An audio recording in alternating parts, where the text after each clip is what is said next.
சந்தோஷமா இருக்குல்ல?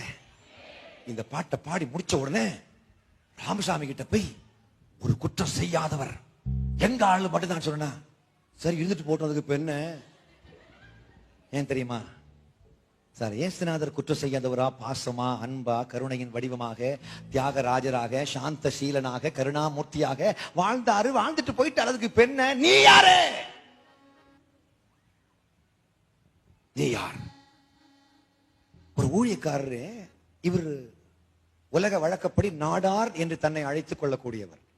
எஸ்சி மக்களுடைய கிராமத்துக்கு போய் ஏசு நல்லவர், ஏசு நல்லவர், ஏசு நல்லவர்னு பாட்டு பாடுறாரு.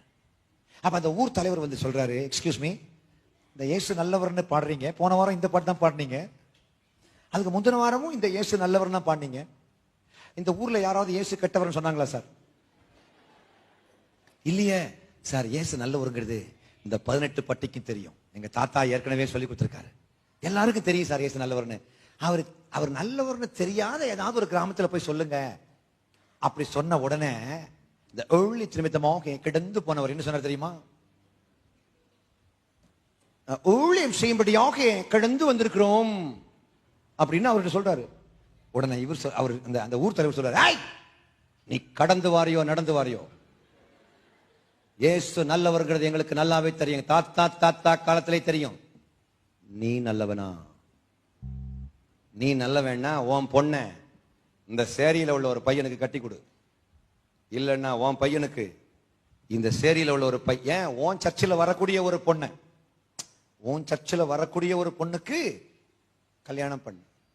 உன் சர்ச்சில் வரக்கூடிய மக்கள் இந்த கிராமத்தில் இருக்காங்க, அதுல ஒரு பையனுக்கு உன் பொண்ணை கொடு, அல்லது உன் பையனுக்கு இந்த கிராமத்தில் உள்ள இந்த சேரியில உள்ள ஒரு பொண்ணை கல்யாணம் பண்ணி வை. அப்ப உங்க இயேசு நல்லவர் மாதிரி நீயும் நல்லவருங்கிறத நான் கண்டுபிடிப்பேன். அப்படி ஒரு கல்யாணம் நடக்குமா இருந்தால் இந்த கிராமமே நாங்க இயேசு விட்டு வர தயார்னு சொன்னாங்க.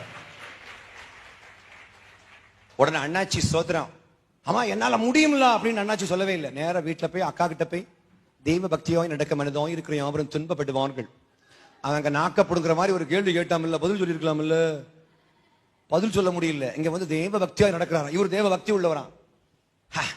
பக்திமான்கள் ரொம்ப பேர் இருக்காங்க, இடம் அசைய சேர்னோருங்க பாய் கிளிய, ஆமா இந்த ஆகலாதி பண்றதுக்கு ரொம்ப பேர் இருக்காங்க. ஆனா வாழ்க்கைன்னு வரும்பொழுது சங்கராச்சாரியாருடைய கிளச்சில் நிக்கிறாங்க. சங்கராச்சாரியார் சொன்னார், எத்தனை கோடி இந்துக்கள் கிறிஸ்தவர்களாக மாறினாலும் அவர்கள் அங்கும் நம்முடையவர்களே. எப்படி என்றால், அவர்கள் நம்மை விட்டு பிரிந்து தங்களை கிறிஸ்தவர்கள் என்று அழைத்துக் கொண்டாலும் நம்மால் உருவாக்கப்பட்ட நம்முடைய சனாத்தன ஜாதி படிமான கொள்கைகளை நம்மை விட தரமாக கடைபிடிக்கிறார்கள். எப்படி ஒரு சொந்தம் கொண்டாடு பாருங்களேன் சங்கராச்சாரியார். இயேசு கிறிஸ்துவின் பெரும்பான்மையான சீடர்கள் என்னுடைய மறைமுக சீடர்களே. ராமசாமி நாடாரு கிறிஸ்டினா மாறினார், ராபர்ட் நாடாராக மாறுகிறார். கேவலமா இருக்குதுங்க. ஆறுமுகசாமி நாடார் கிறிஸ்டினாக மாறினால் ஆரோக்கியசாமி நாடாராக மாறுகிறார். இதை சொல்றவர் யார் தெரியுமா? ஒரு முஸ்லீம் முல்லா சொல்றாரு, நெட்ல கிடக்குது.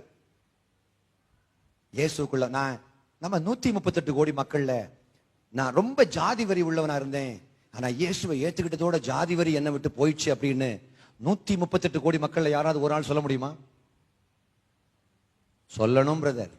அப்படி சொல்லிட்டோம்னா அட்வர்டைஸ்மெண்ட் இல்லாமலேயே, நற்செய்தி கூட்டங்கள் நடத்தாமலேயே இந்த கோவை கர்த்தருடையதாக மாறும்.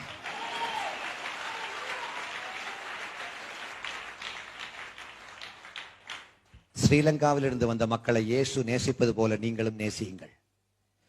அகதிகள் என்ற வார்த்தையை அகராதியிலிருந்து அகற்றுகின்ற வலிமை ஆண்டவரின் பிள்ளைகளுக்கு மட்டும்தான் உண்டு. அவனை அகதி அகதின்னு சொல்றது நம்ம வாயால சொல்லவே கூடாது. அவங்களோட தமிழ் கொஞ்சம் கதைச்சால் நமக்கு விளங்காது, ஒரு மாதிரி தான் பேசுவாங்க. ஆனாலும் அவர்களை நீ திருமணம் செய்து கொள்.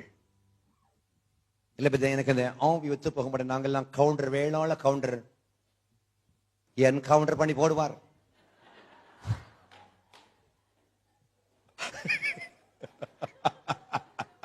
பாஸ்ட் தலையில கை வச்சு என்னென்ன நடக்க போகுதோ ஒன்று தெரியல, ஒண்ணு நடக்காத ஐயா, கவலைப்படாதீங்க. இங்க இருக்கிற ரொம்ப பேர் ஜாதி உணர்வில் இருந்து விடுதலை அடைந்திருக்கிறார்கள் இந்த 2 நாளாக.